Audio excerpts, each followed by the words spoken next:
N'hésitez pas à vous coincer au creux de son épaule. Vous ne craindriez rien dans toutes les cas de figure. Bruno Pomar, parce que ce monsieur est un ancien du RAID et président de l'association RAID Aventure Organisation. Moi, je me mets dans le creux de son épaule. Solide. Jean Dorido, je sais pas quoi dire. Docteur en psychologie, vous il nous êtes. Écoute. Voilà. Il nous écoute. Et puis Michael Sadoun, qu'est-ce que vous allez sortir sur Non, Michael? mais moi j'ai déboutonné la chemise pour imiter Jean Dorido. Je sais pas si j'ai égalé le niveau de bogossitude de Jean Dorido, mais j'essaye de m'en approcher.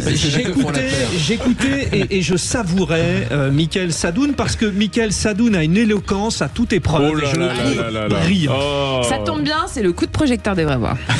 Les vraies voix Sud Radio, le coup de projecteur des vraies voix. La tentative d'assassinat contre Donald Trump, survenue lors d'un meeting en Pennsylvanie où il a été blessé à l'oreille par un tir de fusil automatique, a eu un impact majeur sur le climat politique américain. À quelques centimètres, millimètres près, il ne serait plus là.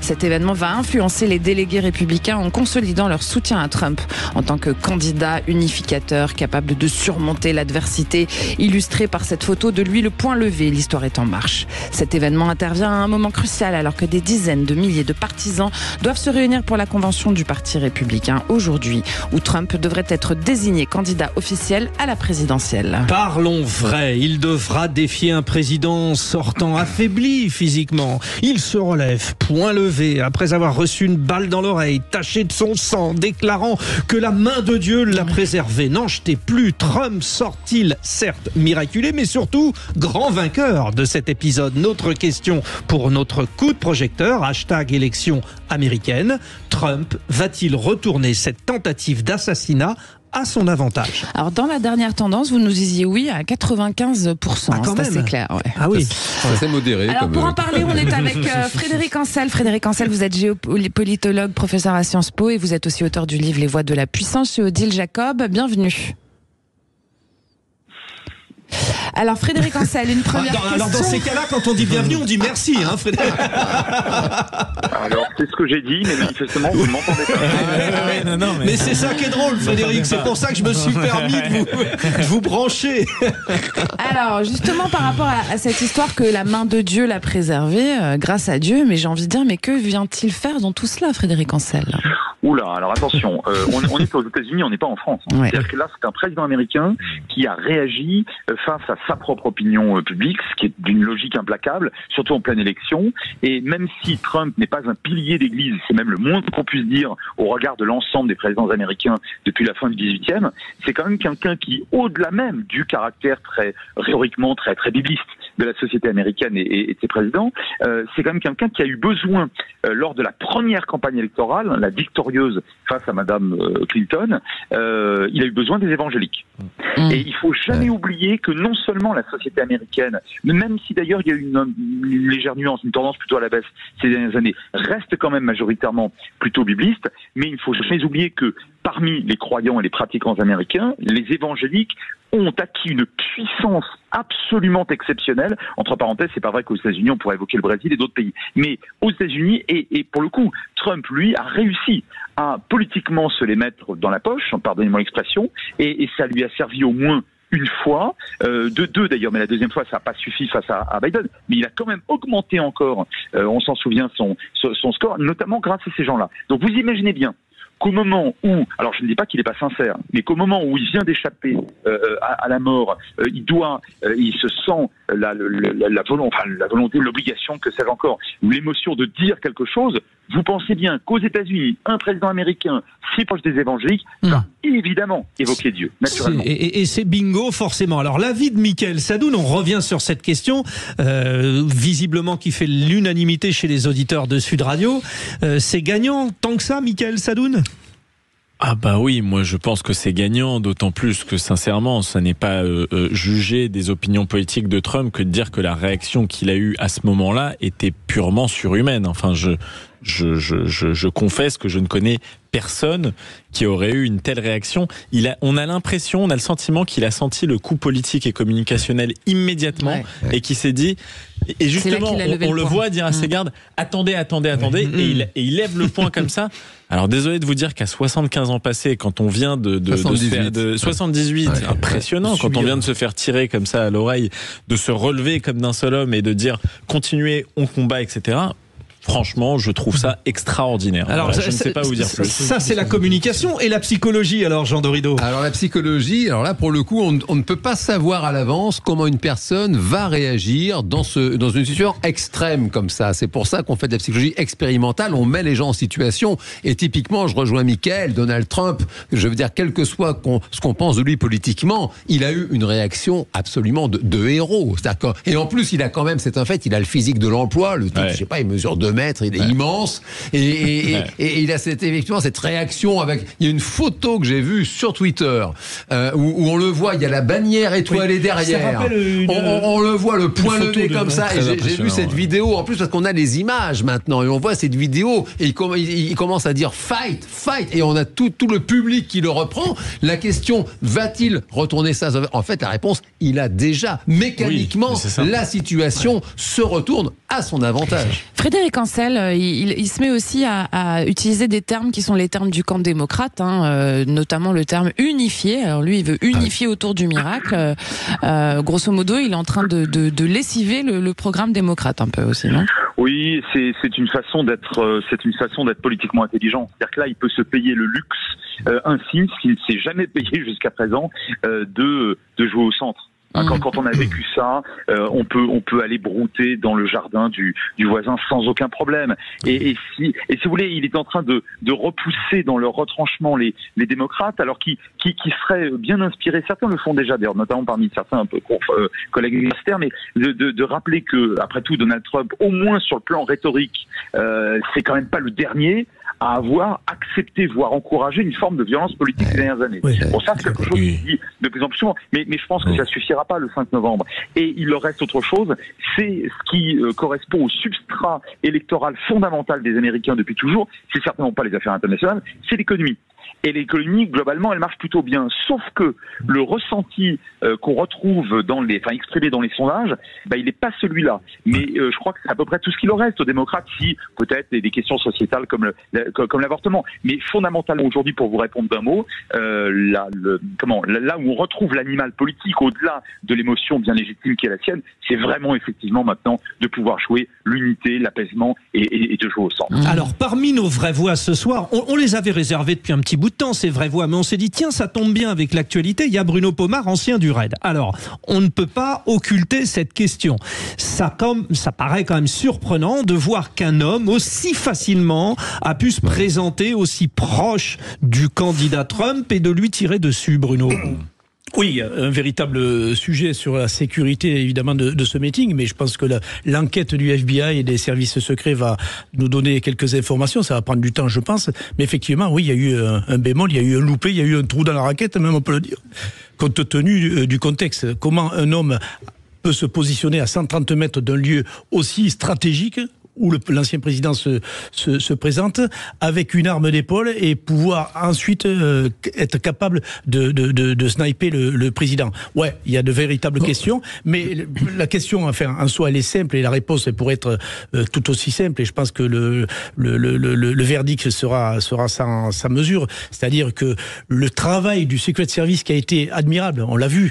D'ailleurs, même Trump s'est permis un petit peu d'outrepasser ce qu'il ne devrait pas faire. Parce que normalement, il doit rester à terre. Voilà, et surtout que le Secret Service, il faut savoir que dans le métier, à la différence de la France, le Secret Service est censé prendre le dessus sur le protocole. C'est-à-dire que le président des États-Unis doit subir sa sécurité quand c'est nécessaire. Là, visiblement, on a vu Trump qui a réagi avec cet instinct d'animal qu'il a, de bête humaine, en disant « Waouh, je prends ça psychologiquement, j'ai pris un coup, mais là, il faut que je me relève. » Et là, les services de sécurité ont eu quelques problèmes à assurer sa sécurité, parce qu'il aurait pu avoir un deuxième tireur.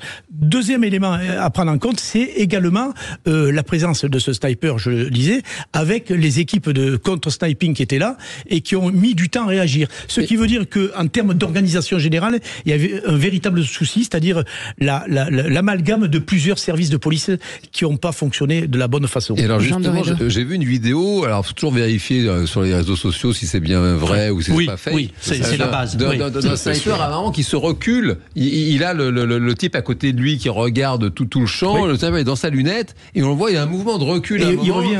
Et avant de revenir, comme s'il était surpris. Oui. Et on se dit, bon, c'est étrange, le type est quand même surentraîné à réagir tout de suite. C'est vrai.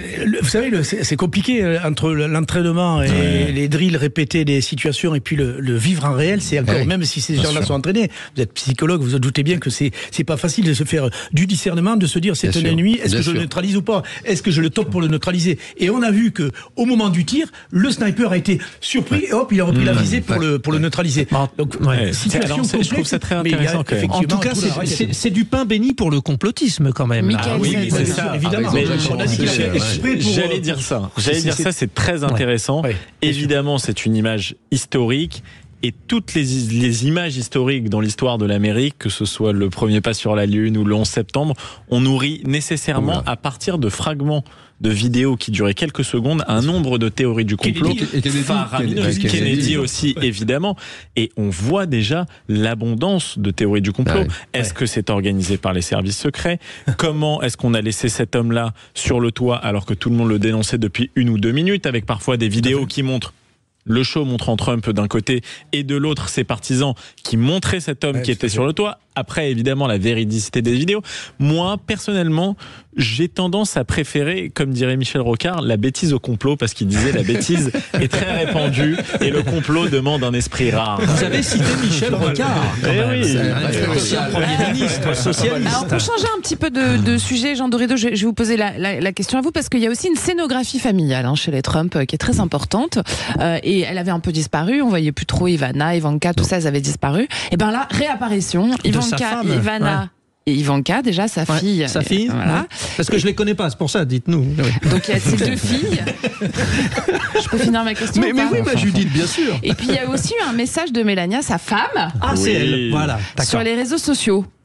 Tout d'un coup, réapparition du clan Trump pour scénographier le retour à la victoire, en fait. C'est ça. Alors là, je pense que c'est l'avis de notre invité Frédéric Ancel qui va vraiment être intéressant. Il nous répond plus, Frédéric, hélas. Symboliquement, si vous voulez, c'est un fait que là, on sent l'animal politique. Trump, il dit voilà, il dit c'est le moment. Ça y est, c'est maintenant que ça se retourne précisément. Et du coup, justement, dans cette idée de société américaine très biblique, très justement évangélique, attachée à l'électorat de Trump, les valeurs traditionnelles, effectivement de remontrer qu'il y a une famille unie. Effectivement, pour la toute première fois, lui qui était volontiers brutal, qui au contraire excitait, mettait de l'huile sur le feu en permanence, là il joue la carte de l'apaisement et le fait de remettre sur le devant de la scène qu'il est une famille unie, avec ses filles, sa femme qui le soutiennent, c'est évidemment pour l'électorat c'est du pain béni. Bruno Pomar. Mais à la différence de son premier mandat, il a su s'entourer d'une équipe de com de très haute performance, parce que tous ces tweets-là sont travaillés, on le voit. C'est pas les tweets qu'il faisait chez lui en s'amusant. T'es un abruti pour répondre. Et d'ailleurs, il a quand même pris structuré la com. Oui, absolument. Son équipe de campagne est très très forte. Il a structuré la com, clairement. Ah oui, non, mais totalement. Alors même à l'époque, il était entouré du fondateur d'un réseau social qui avait vocation à concurrencer Twitter avec une totale liberté d'expression avant qu'Elon Musk rachète Twitter. Donc je pense que dès la campagne déjà où il a perdu, il était déjà bien conseillé en communication, mais en effet, Trump nous a habitués à une communication assez éructante et directe avec le public. Je pense que ça a aussi ouvert une nouvelle ère de communication. Nos ministres aujourd'hui ne font pas toujours appel à certains conseillers en communication et il leur arrive de communiquer directement. Peut-être, en effet. Alors certains font appel à des conseillers en communication qui ne sont pas très bons non plus et qui passent à côté. Conseil la dissolution, pardon. Des noms. Alors bon, ou qui conseillent leur ministre de se baigner dans la Seine de manière un peu impromptue. Je suis quand même un petit peu bizutage, ça en fait. C'est ça. Je suis quand même un petit peu attristé de ce débat parce que personne ne dit que les démocrates ont encore une chance. C'est comme si finalement il était devenu intouchable. C'est-à-dire que le démocrate. S'ils enlèvent Biden. Non mais voilà, c'est ça. Aujourd'hui quand même, il y a une grosse épine dans le pied de démocrates. Dans les pieds. Joe Biden. Oui, on en a deux. En fait, il multiplie les bourdes. Il est quand même. C'est aujourd'hui, c'est le gros. Même Georges Clooney, qui est un soutien vraiment historique. I love you, Joe, but go away. Même lui, il dit là quand même, il faudrait que tu passes la main. Et du coup, ça va être intéressant. Alors, est-ce que ça va être Kamala Harris? On a le droit de se poser la question. Une femme, un symbole aussi. Ce serait pas effectivement, mal. mettre une femme, Symbole des première femme minorités. des États-Unis, ouais, ça peut être. C'est ce que Trump, en tout cas, Une anticipait réponse il y a intéressante. une semaine. Il y avait une vidéo qui était sortie où il disait bon, de toute façon, ils vont enlever Joe et puis Et là, ils c'est ont Kamala intérêt qui va à venir. précipiter faut l'action, aller quoi. vite. Parce Il y que a- là, Je suis il y a d'accord, 4 mois, surtout encore, il y a que 4 cet mois. événement a ressouligné en fait la différence de vigueur physique et intellectuelle entre l'un et l'autre. Clairement. Bruno Pomar, vous vouliez dire? Non, vous vouliez rien dire. Non, je pense Parce que vous étiez en train de dire que le casting d'une femme, justement, chez les démocrates. Oui, puisque là, on parle Une femme en plus de com de de marketing. Je ne dis pas racisée. qu'elle est incompétente et qu'il faut la mettre parce que c'est une femme, mais je dis simplement qu'effectivement, ça serait un bon coup pour le camp adverse Oui, de la mettre en avant. J'ai une question pour Bruno Pomar pour le coup, Oui, parce qu'on parle moi du trou aussi. le trou dans la raquette avec ce sniper. Oui. Nous, en France, on avait quand même connu un type d'extrême droite à l'époque Chirac. qui avait tiré sur Sur Jacques Chirac pour un défilé du 14 juillet, Ouais, justement, on s'en c'est anniversaire. Et déjà, comment ça se fait qu'on ait pu vivre ça? Et est-ce qu'aujourd'hui, justement, on peut dire que ça n'est plus possible en France parce qu'on a justement changé les protocoles? Ou est-ce qu'à la veille des JO, même en France, ça pourrait arriver un tel trou dans la raquette? Non, oui, la sécurité, c'est pas une science exacte. Il faut bien se dire ça. C'est arrivé à Reagan, c'est arrivé au pape, c'est arrivé Oui, c'est à ça. tout un tas de très hautes personnalités qui sont hyper protégées. Et en France, c'est la même chose. La sécurité, c'est quelque chose de particulier. On a évolué, évidemment, sur les dispositifs de sécurité qui sont mis en place, mais on n'est pas à l'abri, encore une fois, d'un sniper, d'un tireur Et embusqué. ça Et là, sera encore une fois, le travail des mot drones, par exemple, des équipes de sécurité les drones. civile, du personnel De la qui fin. escorte la personnalité est essentiel. Et c'est un travail de coordination générale, ce qui n'a pas été le cas sur cette affaire. Merci, les Bruno Bruno Pomar. Qu'est-ce qu'ils étaient bien nos trois vraies voix. hein. Quelle émission. Vous avez Bruno Jean Pomar, Dorido. quand même. Ouais, On rappelle du que vous êtes Michael président et Sadoun. Ah oui. fondateur de l'association Red Aventure Organisation. Ah oui, nous avons Jean Dorido qui est aujourd'hui ce qui se fait de mieux dans la psychologie française. Merci de le rappeler. Merci de le rappeler. Bon, je sais pas ce qui se passe en antenne entre eux. On va creuser l'histoire un peu. Hein.